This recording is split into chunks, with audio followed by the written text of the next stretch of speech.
Om Bhuvasva Om Tatsaviturvarenyam Bhargo Devasya Dhimahi Dhiyo Yona Prachodayat.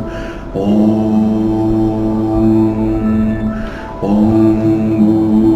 Bhuvasva Om Tatsaviturvarenyam Bhargo Devasya Dhimahi Dhiyo Yona Prachodayat.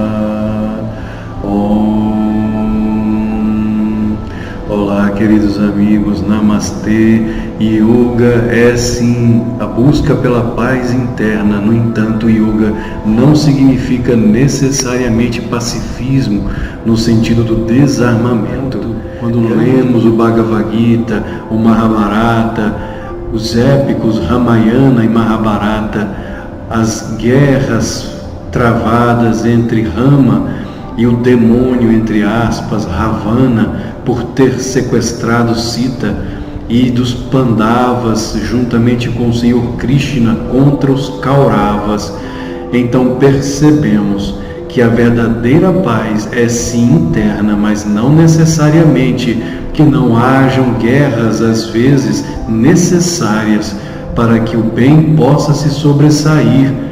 A história nos mostra isso, tanto na Índia quanto também no Ocidente, entre cristãos.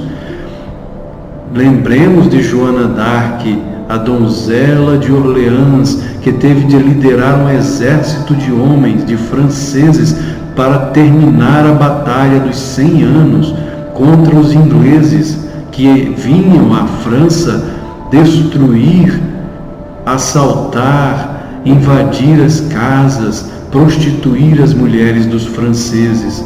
E uma donzela de 17 anos, a donzela de Orleans, Joana d'Arc, que ouvia vozes divinas, teve que liderar o exército de franceses para acabar com essa guerra. Então, às vezes, como o próprio Paramahansa Yogananda chegou a afirmar, até uma guerra justa é necessária.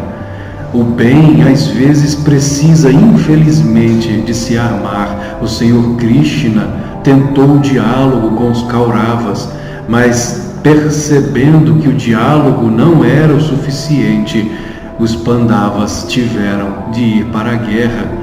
Afirmar que a batalha de Kurukshetra, Dharmakshetra, foi apenas metafórica é desconhecer os fatos históricos. Os grandes mestres afirmam que a batalha de Kurukshetra possui o seu lado psíquico, psicológico. Foi o desejo de Veda Vyasa, o autor do Mahabharata, mostrar o lado psicológico dessa batalha, que é interna, entre as forças psicológicas da luz dentro de nós, contra as forças, os Kauravas, as forças psicológicas das trevas dentro do próprio ser humano. Mas ela também foi histórica.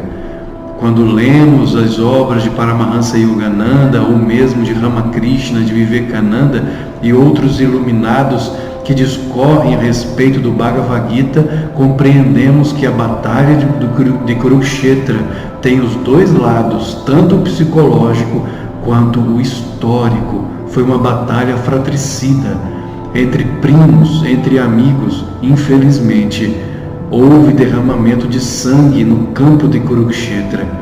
Às vezes, uma batalha justa é necessária.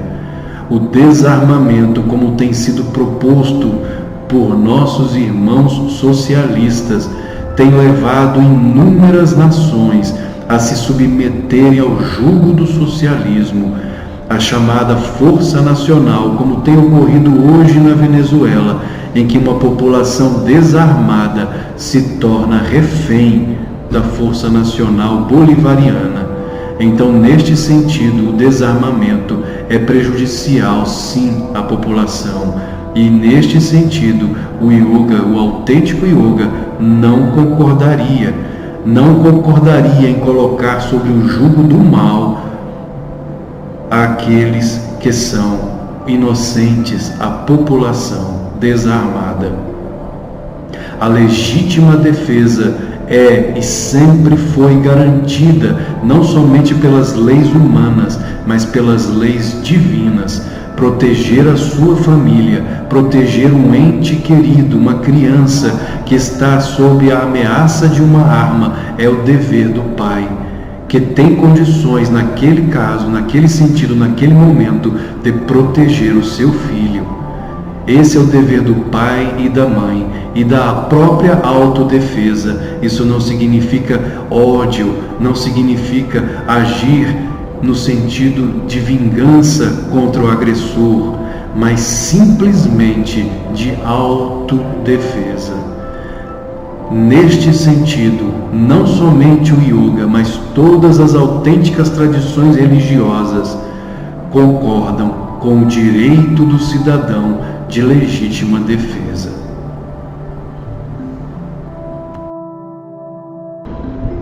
A batalha de Kurukshetra não foi apenas metafórica.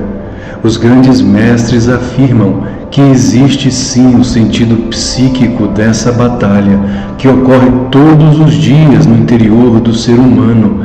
É a batalha psicológica das forças das trevas contra as forças da luz, os Pandavas e os Kauravas. No entanto, apesar de haver o lado psíquico dessa batalha de Dharmakshetra, ela também foi histórica, foi real, uma batalha fratricida. Krishna tentou o diálogo, os Pandavas tentaram o diálogo. No entanto, os Kauravas, não abertos ao diálogo, movidos apenas pelo desejo de posse, pelo egoísmo, pela corrupção, pela mentira, pelo materialismo, pela desonestidade, preferiram a guerra do que ceder aos Pandavas o direito que lhes pertencia, direito divino e inalienável. Portanto, em defesa do Dharma, dos valores morais e espirituais que devem nortear as nações, os Pandavas não tiveram escolha. Com a ajuda do Senhor Krishna, tiveram que ir para a guerra, a batalha de Kurukshetra. Mas não foram movidos pelo ódio ou por qualquer desejo de vingança, e sim pelo dever de agir. Não gerando karma neste caso, mas sim o Dharma, em defesa do Dharma.